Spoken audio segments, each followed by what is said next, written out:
할렐루야, 주님을 찬양합니다. 우리가 해외 선교 가면은 흔히 많이 하는 우리 구호 한번 외치고 했으면 좋겠는데요. 하나님은 선하십니다 라는 것을 영어로 하면 God is good입니다. 여러분 그렇게 믿으십니까? 그러니까 제가 God is good 하면 여러분은 어떻게 해야 될까요? All the time, 언제나 그렇습니다 라고 이제 화답하는 거예요. 제가 만약에 all the time, 언제나 그렇습니다 라고 하면 여러분 어떻게 될까요? God is good 이렇게 한번 하는 거죠. 우리가 이게 참 입이 딱 맞아야 되는데 한번 해보겠습니다. God is good. 한 번 더. God is good. All the time. All the time. 할렐루야. 하나님은 여러분의 고백을 들으신 줄 믿습니다.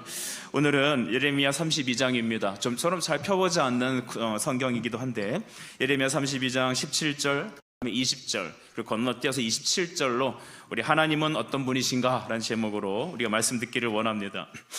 여러분 모든 사물에는 속성이라는 게 있습니다. 그렇죠? 금속도 보면 여러분 구리, 금은 다 각자의 속성이 있습니다. 어떤 금속은 여러분 아주 낮은 온도에서도 이렇게 액체로 변한다고 하죠. 그게 어떤 금속인지 혹시 아십니까? 수은입니까? 다른 것도 있다고 하죠. 어쨌든 여러분 모든 것은 속성이 있습니다. 사람도 사람됨이 있습니다. 또 우리는 각자 여러 가지 직분도 있고 또 포지션이 있습니다. 여러분은 남자분들 같은 경우는 가정에서 남편이고 아버지일 수 있습니다. 그렇죠? 이 자리에 우리 여성분들은 아내이면서 또한 여러분 또 자녀이기도 합니다. 어떤 분들에게는 또 누나라고도 하고 언니라고도 불리죠. 또 딸이기도 하지만 또 어떤 부분에서는 또 회장이기도 합니다. 저는 목사이기도 하지만 아버지이기도 하고 또 남편이기도 하며 또한 아들이기도 합니다. 우린 다 그 나름대로의 목사됨이 있고 남편됨이 있고 아들됨이 있습니다. 만약에 여러분의 남편이 여보 나 밥 줘라고 하면 여보 나 좀 씻겨줘, 여보 나 돈 좀 갖다 줘, 이러면 남편은 우리는 어떻게 알아야 될까요? 우리에게는 이렇게 주목할 수 있도록 도와주시죠. 어떻게 그분들 어떻게 해야 되죠? 어떻게 이해를 해야 됩니까? 아들을 더 키워야 되는구나 라고 생각을 해야 되겠죠. 근데 여러분 우리 아이들도 여러분 어떻게 될까요? 남자아이가 어느 날 엄마 오늘부터 나는 여자가 될래. 그러면 기도의 제목이 되겠죠. 세상이 참 이상해져서 오늘날 성 정체성이 너무나 애매해진 세대가 되었습니다. 그래서 어떤 나라에서는 남자 화장실도 있지만 여자 화장실도 있는데 제3의 화장실도 있다고 하죠. 여러분 이거는 말이 안 되는 거지만 여러분 제가 드리고 싶은 말씀 뭐냐면 어떠한 사물의 됨이 바로 속성이라는 겁니다. 목사됨이 있고 남자됨이 있고 여자됨이 있고 아내됨이 있으면 남편됨이 있더라는 것이죠. 됨됨이를 뭐라 하냐면 속성이라고 합니다. 근데 우리 하나님도 이러한 성품, 속성이 있으십니다. 여러분 그것을 꼭 아십시오. 그래서 하나님의 하나님 되심이 있다라는 겁니다. 우리가 무턱대고 교회 댕기기도 합니다. 다니라고 하니까 다니죠. 어렸을 때부터 손에 끌려다녀서 교회 댕기기도 하고 또 엄마가 새벽기도 가자니까 내일 아침에 새벽기도 있는 거 알죠? 우리 어린이들, 청소년들 알죠? 내일 새벽에 또 가자고 하니까 깨어서 왔는데 내가 여기 왜 와 있지? 나는 누구지? 나는 어디로 가지? 이러고 있으면 좀 잘 모르는 거죠. 하지만 하나님이 누구신 줄 알기 시작하면서부터 우리는 하나님을 경외하기 시작합니다. 하나님 참된 신앙은 알고 믿는 겁니다. 바로 영접해서 따르는 것입니다. 그냥 덮고 믿게 되면 맹목적인 신앙이 되는 겁니다. 대부분 우리 한국 사회에서 오래전에는 토속신앙이라는 게 있었지 않습니까? 큰 나무 밑에서 이렇게 성황당에서 이렇게 제사 지내고 또 자식이 아프고 이렇게 가정에 문제가 생기면 구슬하고 그렇죠? 아니면 오랜 전통이었던 이 불교 에 가서 등을 띄우고 저도 어렸을 때 교회 다니기 전에 저희 어머니가 보름이 되면 이렇게 땅콩 그런 거 있잖아요. 이런 거 갖다가 이렇게 바늘에 콕 꽂아갖고 불에 태우면서 우리 가족 건강하게 되라 이런 거 한 적이 있어요. 여러분 땅콩에 신이 있습니까? 땅콩 신이 임하면은 어떻게 되나요? 기름지나요? 여러분 우리는 그렇게 예배드리지 않죠. 그런데 왜 그들은 그렇게 치성을 다해서 우상을 섬기고 때로는 교회 다니시는 분들 중에서도 그냥 습관적으로 다니시거나 아니면 그냥 맹목적으로 그래 지성이면 감천이니까 내가 하나님을 이렇게 간절하게 흔들면 하나님을 간절히 이렇게 흔들면 하나님도 알았어 내가 널 도와줄게 너희 힘이 되어줄게 라고 우리를 도와주시지 않을까? 우린 그렇게 생각하기도 합니다. 여러분 그렇게 믿으면 아니 되죠? 우리 온셈의 성도 여러분 그렇게 예수님을 좀 믿습니다. 하나님을 알고 믿으십시오. 특별히 하나님을 안다는 것은 어떤 하나님을 안다는 것입니까? 바로 말씀을 통해서 그분이 어떠한 분이신지를 깨닫습니다. 하나님이 어떤 분이시냐라고 했을 때 우리는 다음과 같은 단어를 깨달을 수 있습니다. 여러분, 하나님은 전능하십니다. 아멘. 하나님은 스스로 계시죠. 한 분이 아니에요. 그 절에 가면 그 부처상이 있잖아요. 그래서 누군가 만들었죠. 그렇죠. 맨 밑에 보면 Made in Korea 이렇게 써 있을 겁니다. 그 누가 만들었단 말이에요. 또 하나님은 단순하십니다. 단순하다는 것은 복잡한 분이 아니라 바로 한 분이시라는 것이죠. 그래서 우리 삼위일체 하나님은 인격이 세 분이시지만 존재는 한 분이신 걸 믿습니다. 성이 한 분이신 걸 믿습니다. 또 하나님은 영원하십니다. 우리 이 자리에 영원히 살 수 있는 분 손 들어보세요. 나는 영원히 살 수 있습니다. 첨단 과학 AI 시대이기 때문에 나는 영원히 살 수 있습니다. 여러분, 제가 놀라운 진리를 하나 드리겠습니다. 여러분이 지금 거울을 보시는 이 얼굴이 10년 후에는 전혀 다른 사람이 되어 있을 겁니다. 그래서 몸매의 평준화, 지식의 평준화가 찾아옵니다. 우리 여기 보면 우리 고등학생, 중학생들 이제 성인이 돼가다 보니까 굉장히 핸섬해요. 키도 크고. 그런데 여러분, 분명히 20년 후에는 왠지 아버지와 비슷한 모습으로 변해 있을 겁니다. 시간을 지나면서 인간은 영원하지 않죠. 또 우리가 갖고 있는 재정, 힘, 그것도 다 한정적입니다. 제가 우리 두 분 권사님 이제 젊으셨을 때 사진을 뵀는데 깜짝 놀랐어요. 그 자녀들보다 더 예쁘고 더 잘생겼더라고요, 보니까. 근데 이분들이 세월이 지나가시면서 연세를 드시고 얼굴이 조금씩 변하시는 것 같아요. 인간은 영원하지 않습니다. 그러나 하나님은 영원하십니다. 그는 신실하십니다.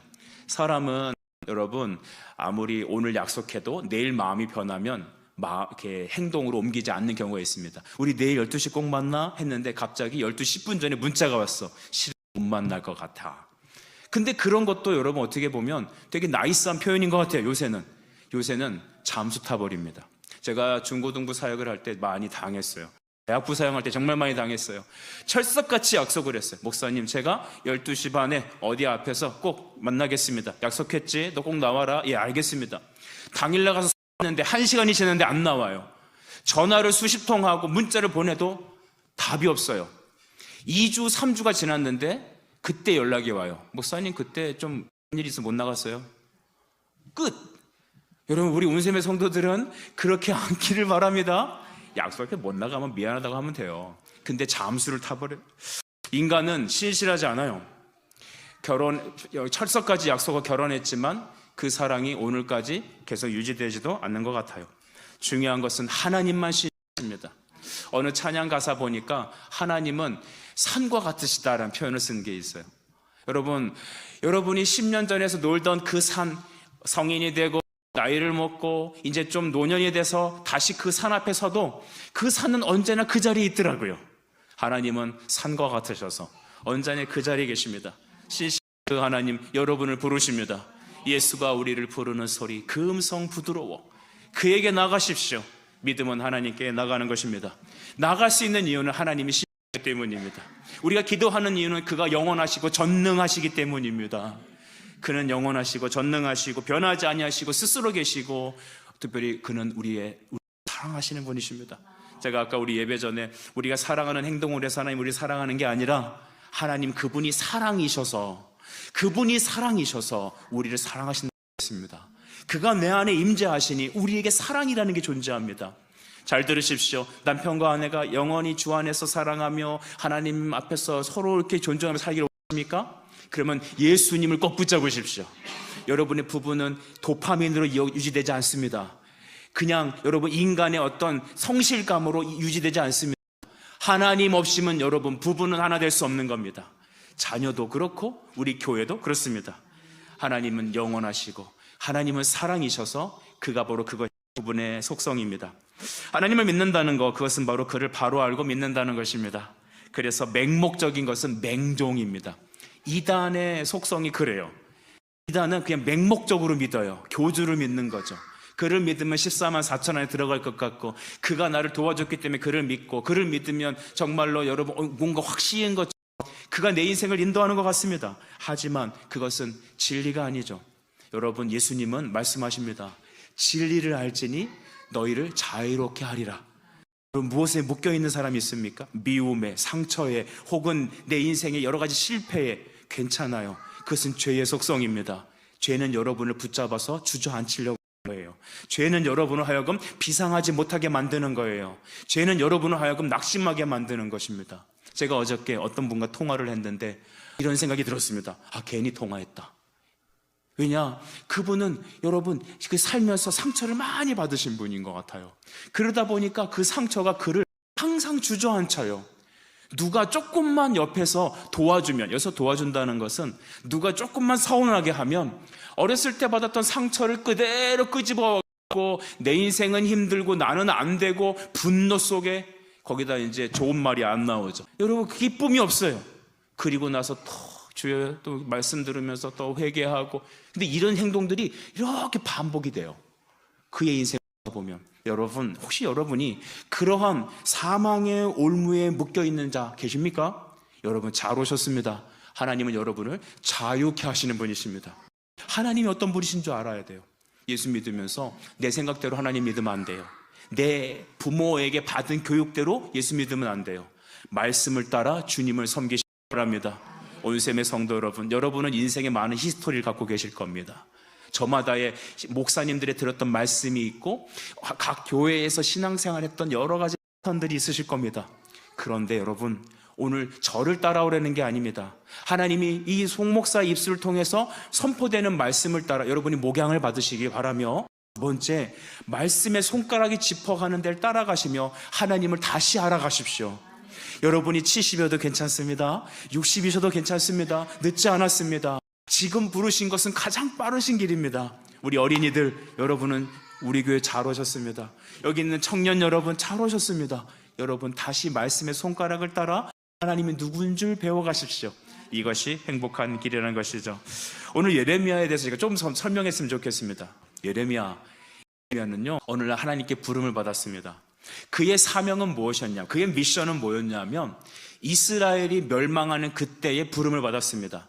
한국으로 말하면 고종 황제 말기쯤, 그때 이 구한말, 한국이 일제 식민지로 통째로 넘어가는 그 혼란스러웠던 1900년 때에 부름받은 것 같은 사람이었습니다. 예레미야는 BC 586년 바로 이 바벨론이라는 나라에 의해서 이스라엘이 완전히 멸망하거든요. 그 멸망할 때쯤 마지막 시드기야 왕 때 그는 부름을 받습니다. 그곳에서 사역을 합니다. 나라가 멸망하고 백성들이 이제 나라가 이제 쪼개져가고 막 피난 가는 길에 그들을 끝까지 쫓아가면서 하나님의 말씀으로 목양했던 그 선지자, 그 목회자였습니다. 참 너무나 힘든 세월을 살았습니다. 그런데 예레미야가 이 말씀을 쓸 때는 아직 그 바벨론이 쳐들어오지 않은 그런 시대였습니다. 이스라엘 사람들은 하나님이 우리를 도우시니까 우리는 건재하다고 착각했던 것 같습니다. 그런데 우리가 아까 읽었던 32장 1절부터 15절까지는 어떤 말이 있냐면, 하나님께서 그 아나돗이라고 하는 사람의 밭을 예레미야를 통하여 값을 주고 사게 하셨습니다. 밭을 샀으니까 뭐가 있겠습니까? 그 산 증서가 있겠죠. 매매 증서가 있지 않습니까? 이 매매 증서를 항아리에 감추어 두고 있으라고 했습니다. 그리고 나중에 이 매매 증서를 통하여 내가 이스라엘을 다시 회복시킬 거다. 아나돗이 어디 쪽에 있어요? 예루살렘 조금 위에 있죠. 그 저곳에 있는 땅을 돈을 값을 지불하고 사게 한 거예요. 너무나 이상한 행동입니다. 근데 예레미야는 그 말을 듣고 하나님의 말씀인 줄 깨닫게 된 것이죠. 여러분, 아나돗의 밭을 산 것은 어떤 의미냐면 앞으로 바벨론이 이 나라를 쳐들어와서 우리나라의 주권과 이 땅이 다 바벨론에 뺏길 거를 말해요.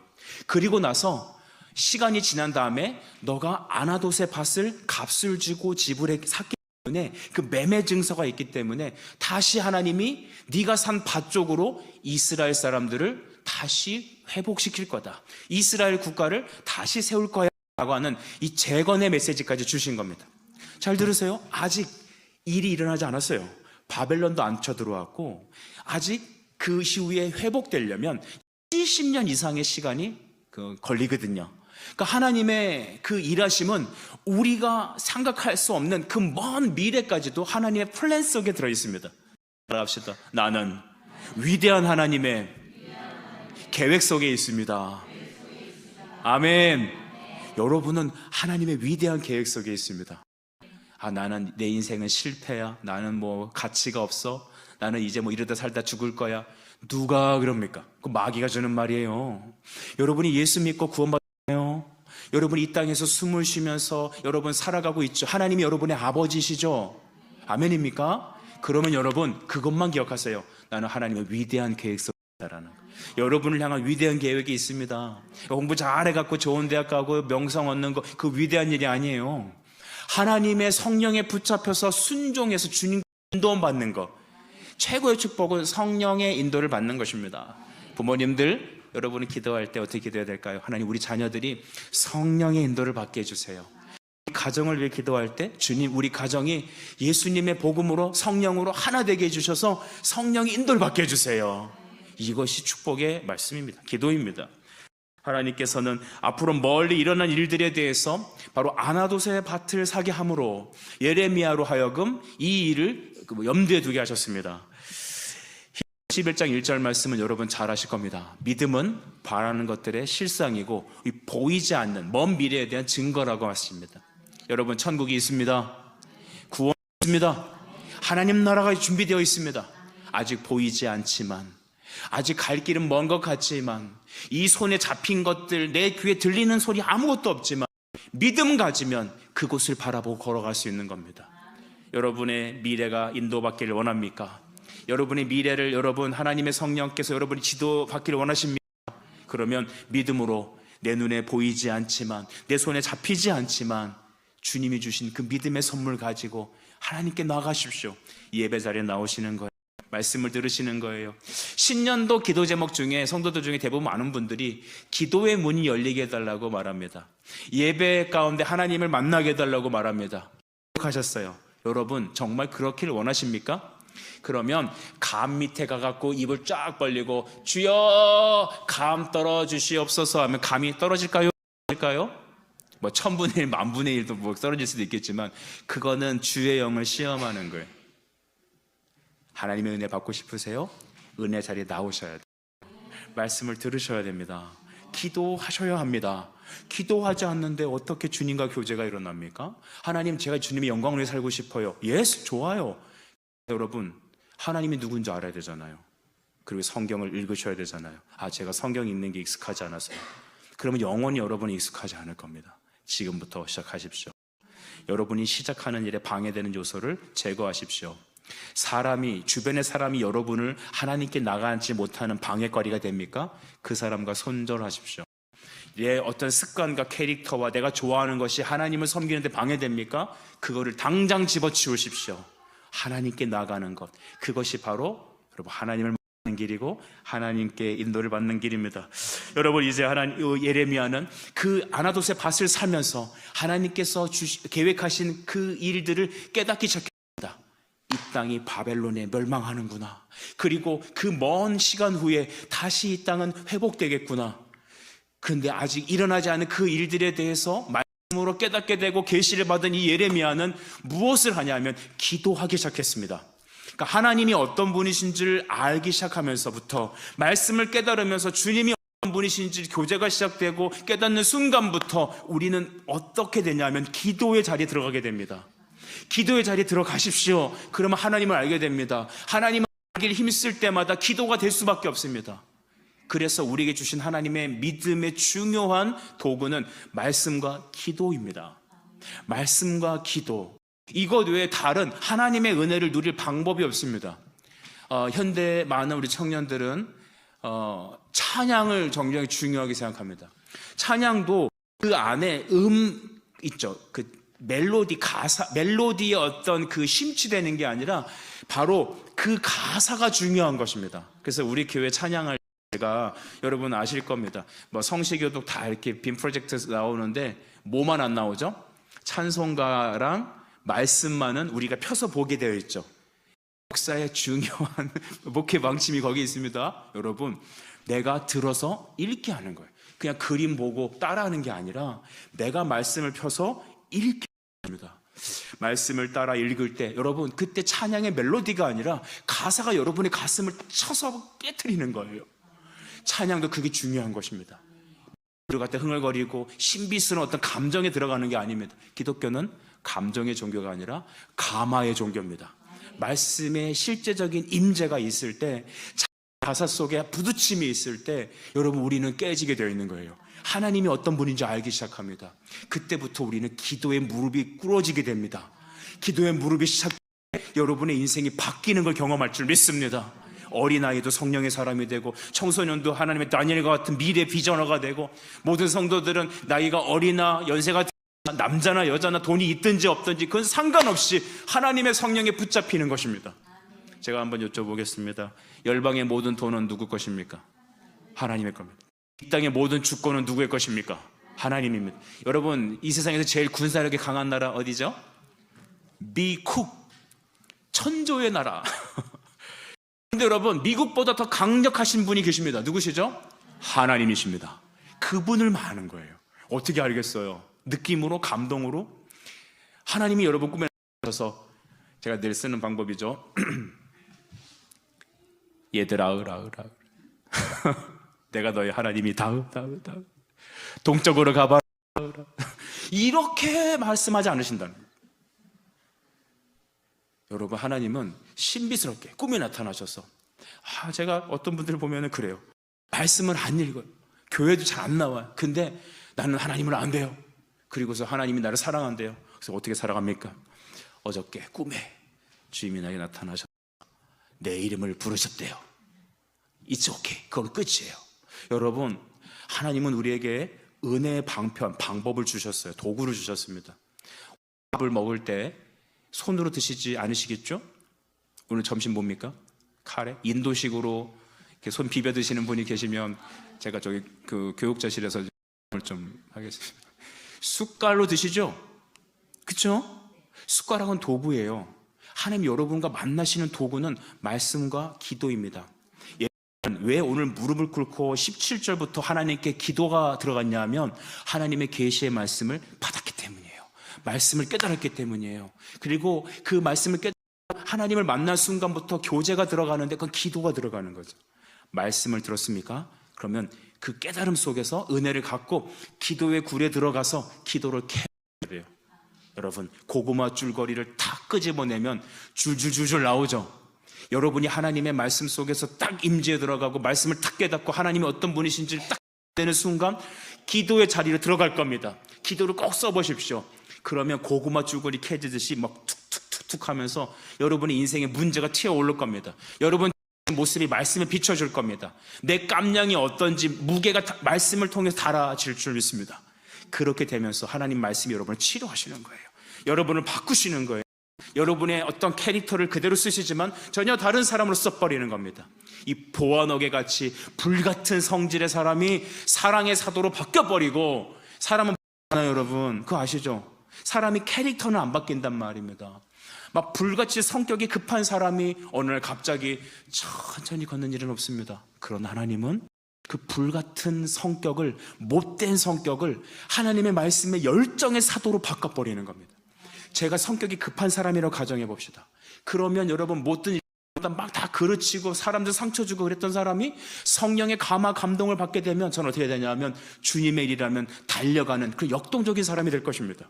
어떤 사람은 아주 이란 캐릭터가 있다고 생각합시다. 그 사람은 사도 바울과 같이 다 꼼꼼히 따져보면서 물어가면서 다윗과 같이 하나님만 기대는 그런 아주 철두철미한 주님의 사람이 될 것입니다. 사람은 안 바뀌지만 그 캐릭터를 성령께서 확 붙잡으셔서 주님의 도구로 쓰시는 겁니다. 우리 성도들 속에서 보면 여러분 지금 우리가 좀 속아서 잘 다 깨닫지 못할 겁니다만 서로를 바라봤을 때 마음에 들지 않는 부분이 있을 겁니다. 여러분 남편분들, 아내가 다 100% 마음에 드십니까? 2명이 웃었어요. 그건 아니라는 거예요. 우리 아내들에게 좀 남편이 그렇게 다 100% 만족하고 좋습니까? 대부분 다 웃는 거 보니 아닌가? 아멘으로 크게 하셨나요? 진실해야 되는데 여러분 우리가 다 주 안에서 만족하지만 만족하지 못하는 것은 나랑 다르니까 너는 틀렸다고 말하는 거예요. 여러분, 하나님의 성령에 붙잡힌 바 되길 기도합시다. 하나님을 알기 위해 힘쓰십시오. 그러면 그 하나님을 알아갈 때마다 기도의 자리에 들어가게 됩니다. 그러면 긍휼이 솟아나고 하나님을 깨닫고 성령의 지도를 받고 여러분 자신이 고쳐질 겁니다. 변화의 시작은 당신이 변화해야 된다는 게 아니에요. 이 말씀 우리 집 사람이 들어야 되는데, 아니에요. 이 말씀 우리 아들이 들어야 되는데, 아닙니다. 누가 들어야 돼요? 내가 들어야 되는 겁니다. 그래서 목사는 누구에게 말하기 전에 먼저 자기 자신을 들어야 합니다. 저는 설교할 때 굉장히 부끄럽습니다. 저는 설교할 때 쥐구멍이라도 파고 들어가고 싶습니다. 모든 채찍이 돼서 제 등짝을 후려갈기고 있습니다. 야, 너나 잘해라, 너나 잘해라. 그래서 어느 교회 사모님이 그러셨대요. 목사님이 앞에서 막 설교하니까 뒤에서 그랬대요. 그분이 이제 배구 출신이었는데, 니나 잘해라 그랬대요. 싫어합니다. 너나 잘해라. 여러분, 이게 다 보면 각자 이렇게 하는 게 있단 말이에요. 여러분, 하나님을 알아갈 때 우리는 우리 자신이 먼저 변화되게 됩니다. 말씀이 채찍이 돼서 하나님을 깨닫게 되고, 기도의 자리에 들어가게 돼서 하나님을 구하게 되고, 그 유무상통한 교제 속에서 여러분, 하나님은 여러분의 인생을 아름답게 빚어가시며 쓰십니다. 할렐루야. 하나님, 우리 온샘교회가 이 자리에 듣는 주의 남종과 여정들에게 그러한 역사 일어나게 하여 주시옵소서. 17절을 딱 보시면 이렇게 시작합니다. 슬프도소이다 주 여호와여, 주께서 큰 능력과 표심으로 천지를 지으셨사오니 주에게는 할 수 없는 일이 없으시니이다. 아멘. 이 얘기를 능치 못함이 없습니다 라는 것이 큰 능력. 하나님은 여러분 전능하신 하나님이십니다. 따라합시다. 전능하신 하나님. 이 전능하신 하나님, 이분이 하나님의 속성 중에 가장 거예요. 예레미야는 마음이 슬프대요. 이 나라가 멸망할 것에 대해서, 우리 앞에 당면한 일들에 대해서 그는 슬프다고 합니다. 주님, 슬픕니다. 그런데 하나님이 하시고자 하는 일들을 제가 어떻게 막겠습니까? 예레미야가, 여러분 생각해 보세요. 여러분에게 만약에 미래의 한국의 그 상황을 깨닫게 된다고 합시다. 여러분 앞에 당면한, 여러분 자녀들 앞에 있을 그 수많은 어려움들을 미리 보여준다고 한번 가정을 해봅시다. 그러면 여러분의 마음이 얼마나 미어지겠습니까? 때로는 하는 게 약이에요. 그죠? 여러분이 그 남편과 아내가 결혼해서 지금까지 살아오면서 당했던 그 수많은 일들을 신혼 첫날 밤에 하나님께서 쫙 보여주셨다면, 여보, 우리 그냥 각자 삽시다. 대부분 다 그러지 않을까요? 근데 지금까지 버티고 살아온 거 보면 몰랐기 때문입니다. 근데 하나님께서 이스라엘의 멸망을 보여주셨어요. 그리고 그 회복까지도 보여주시고 이 아나돗의 밭을 사게 하셨습니다. 예레미야는 견딜 수 없었어요. 너무 기가 막혀요. 근데도 부인할 수 없는 건 하나님은 전능하신 하나님이십니다. 하나님은 당신이 계획하신 그 뜻대로 이 세계를 경영하실 것입니다. 우리 가정을, 우리를 인도하실 것입니다. 그러니 하나님, 나는 지금 내 상황이 너무나 기가 막히고 너무나 슬프지만 나는 전능하신 하나님, 주님을 믿습니다. 주님 도와주십시오. 여러분, 하박국서 3장 우리 2절인가요? 보게 되면 비슷한 말이 있어요. 주는 이 시대에 부흥을 허락하여 주옵소서. 우리가 교회 이제 부흥 성회 같은 거 이제 부흥회 다녀보셨죠? 말씀 사경회 뭐 그런 가면은 이제 플랜카드 쫙 내세우잖아요.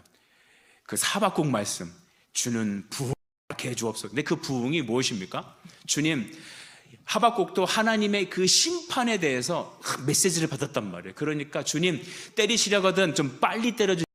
어차피 하나님이 하실 거잖아요. 빨리 행해 주십시오. 다만 불쌍히 여겨주세요. 다시 회복시켜 주세요. 왜냐하면 하나님은 공의로운 점도 있지만 사랑도 있잖아요.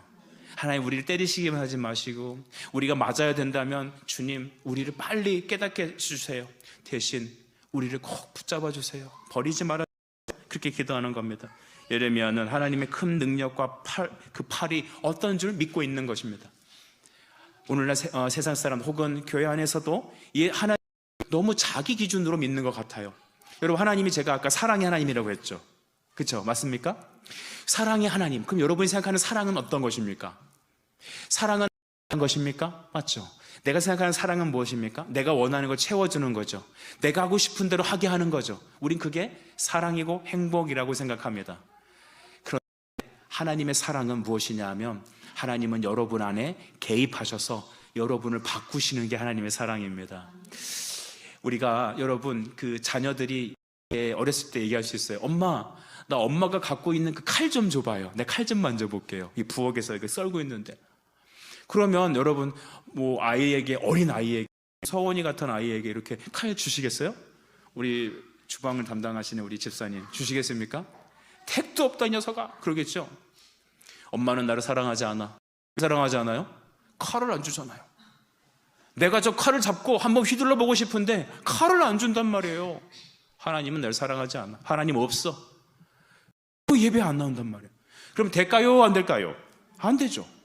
진짜 사랑은 칼을 안 주는 거예요.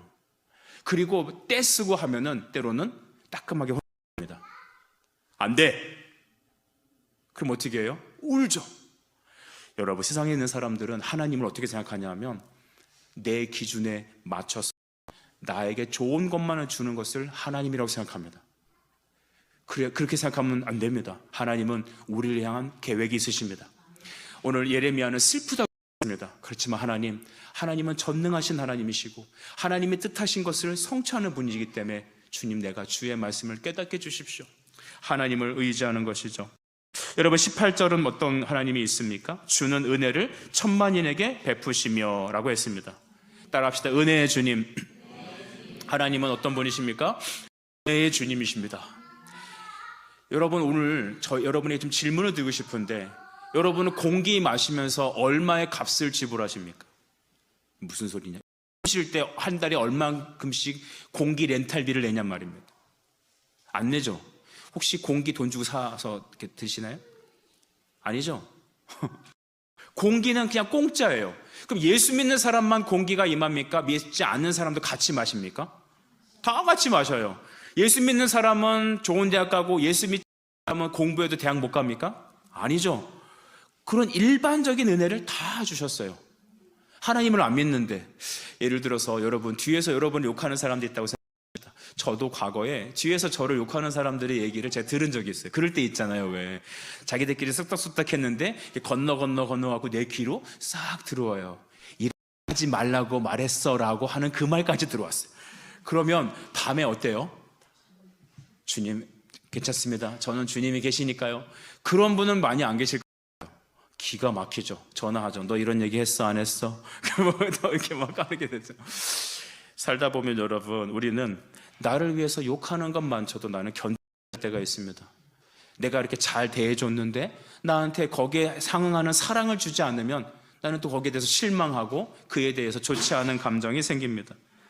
하나님은 은혜의 주님이십니다. 하나님은 우리가 사랑할 행동을 해서 우리를 사랑하는 게 아닙니다. 여러분이 예배 잘 나오니까 여러분의 복을 주시는 게 아닙니다. 무조건 여러분을 사랑하신 겁니다. 우리 할아버지들 손주를 사랑하실 때 자식보다 더 큰 사랑이 흘러가죠. 이 내리사랑이라고요. 내리사랑. 그래서 제가 명절 때 저희 그 아이들을 저희 장인 장모님께 한번 보여주지 않았더니 극대노를 하시더니, 너는 안 와도 되는데 왜 애들을 못 오게 하느냐, 다음부터 애들은 보내라. 하나님이 우리를 얼마나 사랑하시나. 여러분, 은혜는 우리에게 거저 주시는 것입니다. 하나님이 우리를 위해서 그리스도를 이 땅에 보내셨습니다.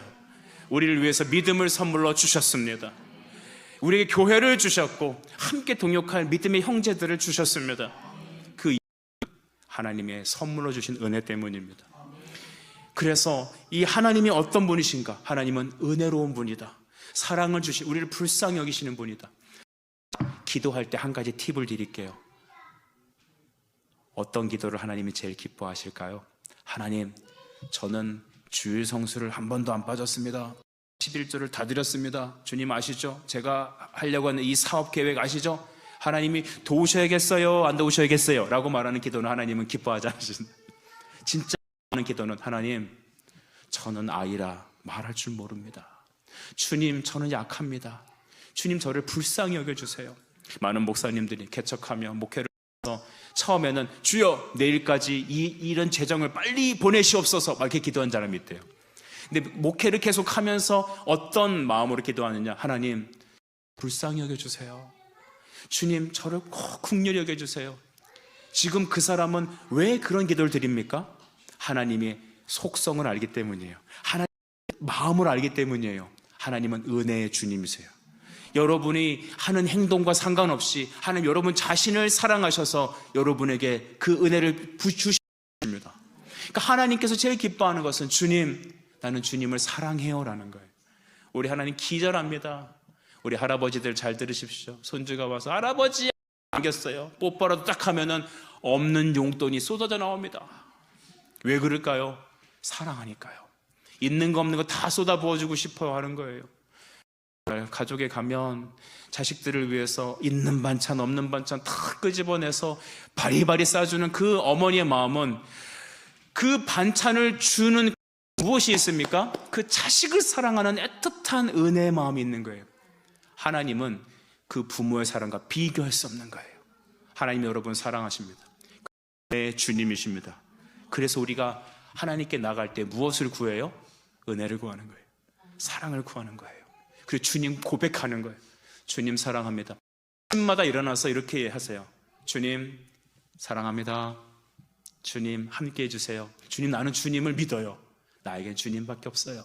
그냥 이렇게 하시면 다니세요.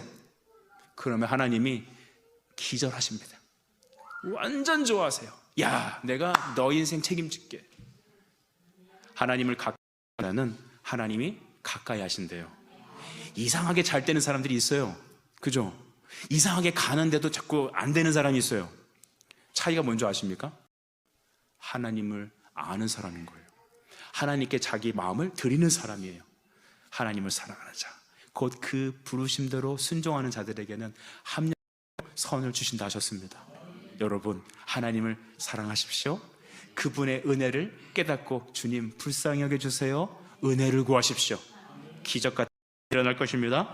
19절 보시면 이렇게 써있죠. 주는 책량이 크시며 하시는 일에 능하시며 인류의 모든 길을 주목하시며 그의 길과 그의 행위로 뭐 하신다? 보응하시나이다. 따라서 보응하십니다. 하나님은 죄에 대해서 반드시 갚으십니다. 하나님 재판장이세요. 하나님 재판장이세요. 하나님 우리를 달아보세요. 그래서 여러분 우리의 가장 중요한 삶은 뭐냐 하면 하나님이 우리를 보고 계신다는 것입니다. 하나님은 지혜의 하나님이시라는 거예요. 그렇기 때문에 삶의 모든 곳에 예수님이 되셔야 합니다. 여러분 오늘날 여러분의 삶의 중심은 예수이십니까? 저는 우리 성도들과 성경 공부하고 이렇게 신방하고 말씀을 나눌 때 꼭 그 질문 던져요. 여러분은 예수님은 여러분의 삶의 많은 소중한 것들 중에 한 분이십니까? 아니면 바로 그 한 분이십니까? 우리의 고백은 무엇과도 비교할 수 없는 분이십니다라고 고백되어야 돼요. 그러니까 우리는 이 시간 예수님을 예배하고 섬기는 것입니다. 하나님을 경외하는 건 많은 것 중에 하나가 아닙니다. 하나님을 섬깁니다. 여러분 하나님 섬기십니까? 하나님 경외하십니까? 주님 사랑하십니까? 그러면 입술로만 하지 마세요. 여러분의 삶의 순종이에요. 그것은 예물 드림이며 그것은 시간을 드림이며 또한 나의 삶의 모든 관계의 중심이 예수님이어야 되는 것입니다. 살면서 도움이 안 되는 사람이 있습니다. 잘 들어주십시오. 고개를 한번 들어보십시다. 저는 정말 중학교 때부터 매일 같이 잘 정도로 친한 친구 하나가 있었습니다. 근데 그 친구는 삶이 어려워지면서 그 불량자들하고 좀 어울렸습니다. 저도 이제 고등부 때 찬양 인도를 했는데 그 친구가 베이스 기타를 쳤어요. 그런데 베이스 기타를 치는데 이 친구가 화가 나면 여자애들이고 남자애들이라고 막 쌍욕을 하고 심지어는 후배들한테 막 주먹으로 휘두르고 교회에서. 그러니까 제가 그 친구 때문에 너무 괴로웠습니다. 내가 너무 친한 친구인데 내가 너무 사랑하는 아이인데 그 어머니가 저한테 이렇게 하셨어요. 야 얘야 우리 아들 말고 끝까지 평생 같이 가줘 부탁까지 하셨어요. 그런데 그 친구랑 같이 걷고 가면 갈수록 어떤 일이 나냐면은 목회자와 멀어지기 시작했습니다. 내가 이 친구를 가봐야 되니까 이 친구를 같이 다녀야 되니까 내가 이 친구를 사랑하니까 목사님 제가 이제 앞으로 신학을 하겠다고 목회하겠다고 기도했잖아요. 그런데 내가 이 친구를 사랑하니까 자꾸 이 친구에 끌려다니는 거죠. 이 친구가 오늘 전화를 해요. 야 여기 제가 인천 출신이어서 좀 용서하세요. 인천에 가면 이제 인하대문이 있는데 거기 기가 막힙니다. 학교 후문은 기가 막히죠. 뭐 이제 한동대는 제가 얘기 들어보니까 좀 별게 기숙사만 있다고 하는 그 좋은 학교예요. 아무것도 없는 학교. 오직 기도와 말씀에만 전념, 학문에만 전념할 수 있는. 근데 거기가 오래는 거예요. 친구가 오라니까 갔죠. 술이 떡이 돼갖고 그 옆에 앉아있던 여학생들은 우리 교회에서 볼 수 없는 자매들이 많았어요. 너무 예쁜 자매들. 우리 교회 자매들은 은혜로운 자매들만 있어요. 근데 그곳에 가서 이렇게 앉아있는데 그냥 돈가스 집어먹고 이렇게 시시콜콜한 얘기를 듣다가 그 친구랑 같이 이렇게 걸어서 집에 와서 있는데 어느 날 이제 하나님께서 제가 기도하는데 마음에 강력한 마음을 부어주셨습니다. 너 언제까지 저 친구랑 같이 갈 거야? 나를 자꾸 약하게 만드는 그 친구, 내가 이 친구를 사랑하고 이 친구가 중마고 오고 내가 평생 살아온 시간이 있고, 하지만 이 친구와 같이 가면 갈수록 점점 약해지는 건 뭐냐? 말씀을 볼 수 없고 교회 사역에 집중할 수 없고 예배를 드릴 수 없고 이 친구 신경 쓰느라고 나는 하나님과 멀어지는 모습을 보게 되었습니다. 어떻게 될까요? 여러분이라면 어떻게 하겠습니까? 제가 지금 제 친구라는 이름을 얘기하지만 여러분에게는 그 친구와 같은 무엇이 있을 겁니다. 자기 자식일 수도 있고 나 자신일 수도 있고 무엇일 수 있고 내 친구 있을 수, 여러분 똑같은 친구가 있을 수 있습니다. 하나님은 보응하시는 하나님, 감찰하시는 하나님이세요. 저는 하나님 앞에 기도하다가 결정을 했습니다. 그 친구를 단칼에 잘라버렸습니다. 너무 괴로웠습니다. 전화가 하루에 수십 통씩 왔어요. 진짜 인간적으로 너무 미안했어요. 그런데 그때마다 하나님께 갔어요. 하나님, 제 행동이 잘한 건가요? 잘못한 건가요? 그리고 영원히 손절해버렸습니다. 어떤 분은 저에게 이렇게 얘기합니다. 목사님, 목사가 된 사람이 영혼을 그렇게 버립니까? 아니, 영혼을 버리는 게 아니에요. 하나님보다 더 사랑하는 게 있으면 안 됩니다. 말씀을 향해 가는 것을 방해하는 것들은 잘라내셔야 되는 거예요. 하나님은 바로 그런 하나님이십니다. 마지막 여러분 20절에 보게 되면 이렇게 써 있어요. 주께서 애굽 땅에서 표적과 기사를 행하셨고 오늘까지도 이스라엘과 인류 가운데 그와 같이 행하사 주의 이름을 오늘과 같이 되게 하셨나이다. 아멘. 애굽에서 일어난 일들, 역사에 일어났던 모든 수많은 일들을 다시 한번 이렇게 리마인딩, 다시 한번 되짚어보게 하고 계시죠. 여러분, 지난날의 모든 하나님의 행하신 이 구속의 역사들, 여러분의 인생을 통해 행하셨던 하나님의 일들을 다시 한번 점검하게 하셨습니다. 아, 그래, 하나님께서는 바로 표적과 기사와 역사를 동일하게 오늘날도 역사하시는구나. 사도행전에 여러분 어떤 일이 일어났습니까? 죽은 자가 살아났습니다. 여러분, 사도행전에 무슨 일이 일어났습니까? 기도와 말씀으로 믿는 자가 더해가는 하나님 교회의 폭발적인 대부흥의 은혜가 임했습니다. 오늘날 사람들은 말합니다. 어떤 교회 성장학자들은 말합니다. 더 이상 한국 교회 성장은 끝났습니다. 앞으로 여러분 10년, 15년 후에는 주일학교가 정말 있는 교회가 거의 살아있지 않을 겁니다. 이런 전망들을 쫙 내세웁니다. 이 바로 베이비붐 세대가 지나가면 이제 한국 교회는 3분의 1 토막이 날 겁니다. 아마 수치상으로, 데이터상으로는 그게 맞을 것 같습니다. 저는 그렇게 생각하지 않습니다. 왜냐? 사도행전적인 하나님의 역사는 오늘날에도 임하기 때문입니다. 하나님께서 반석을 깨트리셨던 그분, 여리고를 무너뜨리신 그분이 정말 내가 믿는 하나님이라면 오늘날 여러분에게도 그 일은 행하십니다. 그걸 믿지 않고 내 똑똑한 머리와 내 기준으로 살아가니까 여러분은 그 데이터에 따라 살아가는 겁니다. 데이터는 데이터일 뿐. 아멘. 데이터는 데이터, 수치는 수치일 뿐이죠. 우리는 지금도 살아 역사하시는, 애굽의 출애굽을 하신 하나님이 지금도 역사하시는 나의 하나님임을 믿는 겁니다.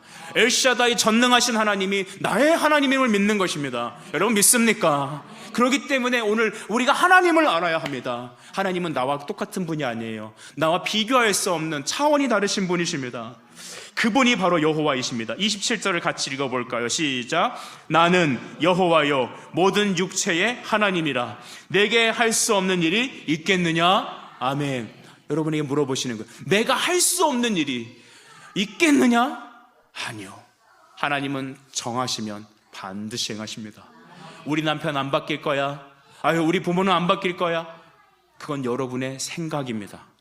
하나님은 뜻하시면 바꾸십니다. 다만 하나님을 알고 그에게 나가셔야 돼요. 사랑하는 여러분, 호세아 6장 3절은 그래서 우리에게 말하죠. 우리가 여호와를 알자라고 합니다. 하나님을 알기 힘쓰십시오. 여호와를 알자, 힘써 여호와를 알자. 그의 나타나심은 새벽빛 같이 어김없나니 비와 같이 땅을 적시는 늦은 비와 같이 우리에게 임하시느니라. 우리에게 임하시느니라. 하나님, 내가 하나님을 알게 해주세요. 말씀을 통해서 읽으면서 그 속에서 하나님 만나게 해주세요. 내 인생의 삶 통하여서 하나님께서 내 인생을 개입하시고 바뀌는 내 인생 경험하게 해주세요. 누구에게 손가락질하면서 네가 바뀌어야지라고 말하지 않고 그 말씀이 오늘 나를 바꾸는 놀라운 기적을 경험하게 해주세요. 그리고 내가 주님 불쌍히 여겨주세요. 주님 전능하신 하나님, 나를 불쌍히 여겨주세요. 그리고 내가 주님의 이름을 높이는 예수님의 그런 전도지가 되기를 원합니다. 그렇게 원하시는 분들 계십니까? 그렇게 바뀌길 원하시는 분 계십니까? 그러면 눈을 감고 같이 기도합시다. 하나님, 오늘 내게 주신 그 말씀 기억하여서 하나님을 더 힘써 알게 해주십시오. 전능하신 그 하나님, 내가 그 주님을 나의 주님으로 모시고 나를 불쌍히 여기시고 나를 사랑하시고 나를 향해서 나를 바꾸시고 나에게 은혜 베푸시며 또한 하는 나를 이 시간 내 인생에서 과거에 있었던 모든 성경의 기적이 오늘 우리에게도 역사하실 줄 믿는 그 하나님, 내가 그 하나님을 믿는 내가 이 시간 주님 앞에 나갑니다. 주님 나를 바꿔주시고 주님을 깨닫게 해주시고 그 말씀에 순종케 해달라고 이 시간 한번 주님 한번 부르고 통성으로 기도할까요? 기도합니다.